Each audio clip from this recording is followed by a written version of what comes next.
characters, welcome to Crank It Up. I'm Jim Price, and today I want to talk about Hydra. I love the Hydra faction, and I want to be clear that this sentiment is for the faction only, not the organization itself. But I also think that Hydra is a bit too strong personally. Hydra is a new take on a swarm faction that focuses on destroying your own characters for benefits, similar to Chucky's slasher faction, if you can recall that video. But before we get to actual cards, there are a few things that need to be discussed regarding Hydra at the macro level. For a very evil organization, Hydra is surprisingly non-antagonistic, having no means of removing characters. In fact, neither Kree nor Sinister Six have it either. The Masters of Evil have 3 cards capable of character removal, but compare that against the hero cards. Hero cards, supposedly the good guys, actually have more means of enabling a solo play than the villains. While the original core perhaps had too much antagonism, Marvel seemingly has very little. For a faction like Hydra, this means that you want to use their burst plays to overtake players and be more efficient, since they cannot kick you off themselves. Next, I'm surprised this hasn't gotten more attention, but Hydra is the first faction since Robots to have more than 10 characters, having 12. This is really important because Hydra is obviously going to eat through their own characters. If you give them too much recursion, they can get out of hand quickly with other partners who can benefit from that recursion.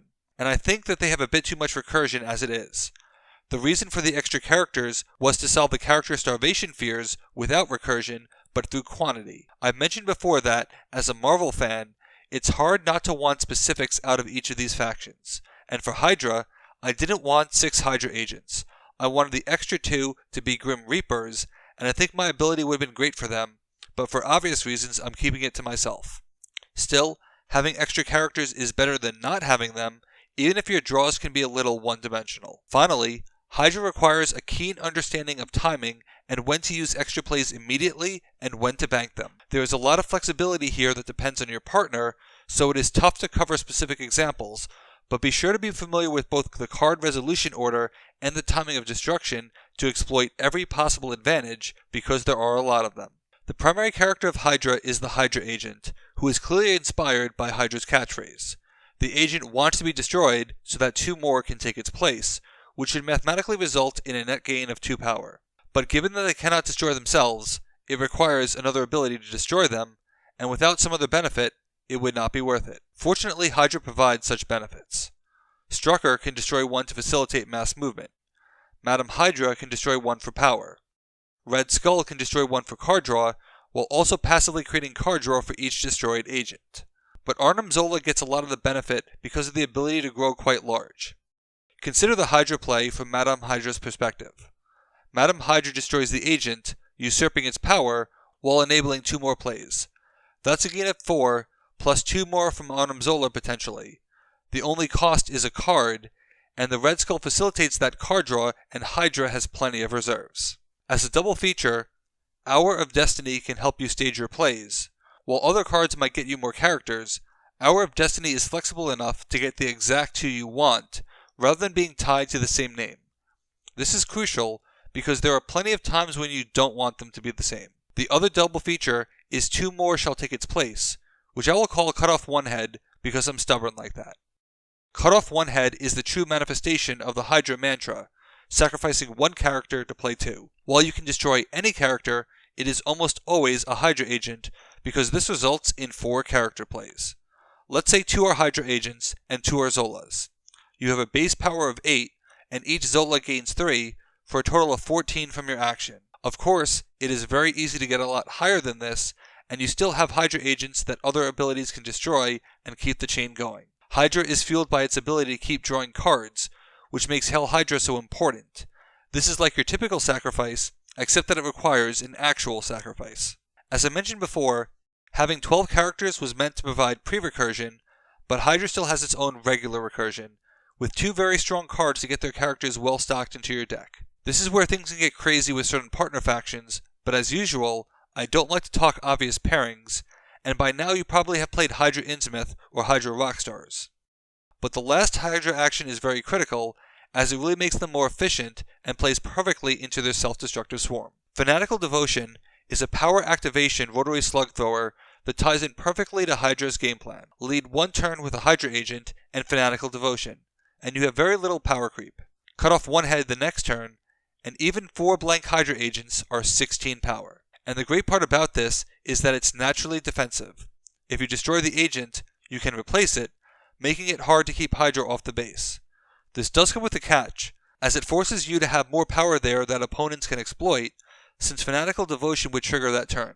But this to me is a fair trade-off, where Hydra is still better off in the end, because losing out on VP for a solo base is punishing, and with the right combo, you can really screw up someone else's plan at the same time. Like with Shield, Hydra Swarm pairings can be insane, but I can't help myself from talking about Hydra Halflings.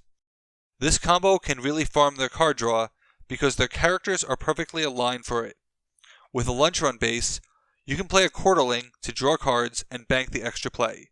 Red Skull can destroy the Quarterling for 2 more cards, and the Quarterling play can lead to another Quarterling, and you can resume your chain as normal with 4 more cards to your credit. With double Lunch Run, this gets even more insane. Spoiled Brats is a very powerful recursion card, and you have more character hunting with Out of Nowhere. The naturally lower power of the Bardlings is great for Arnim Zola, but Rude Awakening on top of Arnim Zola is just insane at the end. As long as you don't Rude Awakening the Zolas, it's okay if the Hydra agents all have dead abilities. Strucker only cares about moving characters to his base, and where the destroyed character was means nothing. Halflings excel at playing extra characters on other bases, allowing you to seed characters everywhere. By banking plays, the destruction of characters with Hydra can allow you to still trigger Halfling benefits, and this combo is just too much fun to ignore. I managed to pull off a Strucker destroying a Hydra agent on Fanatical Devotion, moving over 2 Zolas, and Rude Awakening for over 50 power. You may think that Superhero Hydra have a lot of anti-synergies, because the 2s from the superheroes aren't finishers, but this combo is great. Mild-mannered citizens can grab Red Skull, who is crucial for card draw. Unfortunately, a mild-mannered citizen who turns into Red Skull cannot trigger Red Skull, because that would be an example of cards working together and we can't have that, but you'd have it for future citizens while ensuring that you get more and more cards. The Superhero Recursion of Power 2s is really powerful for Zola. Mild-mannered citizens can automatically trigger Fanatical Devotion.